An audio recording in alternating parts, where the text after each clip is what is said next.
Well, it's needless to say that this year's election is dominating the headlines, but with back to school just around the corner, how will it affect the classroom? Our Maddie Heimsch set out to find out. Maddie? Yeah, Armand, there are currently 68 days until the election. 44 of those days are school days. That tasks teachers with about a month and a half of keeping students informed while also silencing some of that national noise.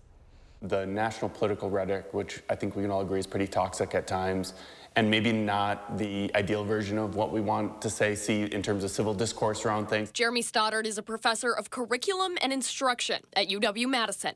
He studies how political polarization outside the classroom affects students inside school.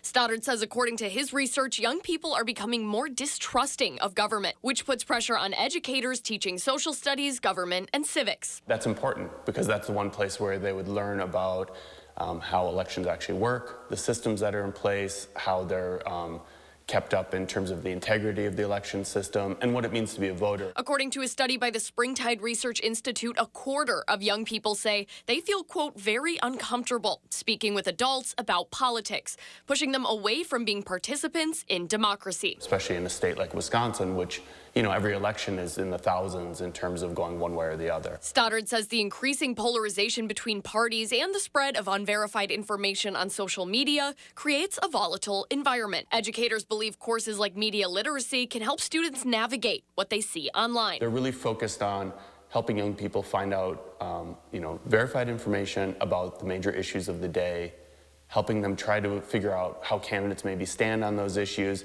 and stay away a little bit more from the personality attacks, from some of the partisan rhetoric. Stoddard says one way to address issues with young people is to scale down, focusing on how issues affect them as individuals and within their immediate communities. Now we have more resources for talking politics with young people up on channel3000.com. Maddie, thank you.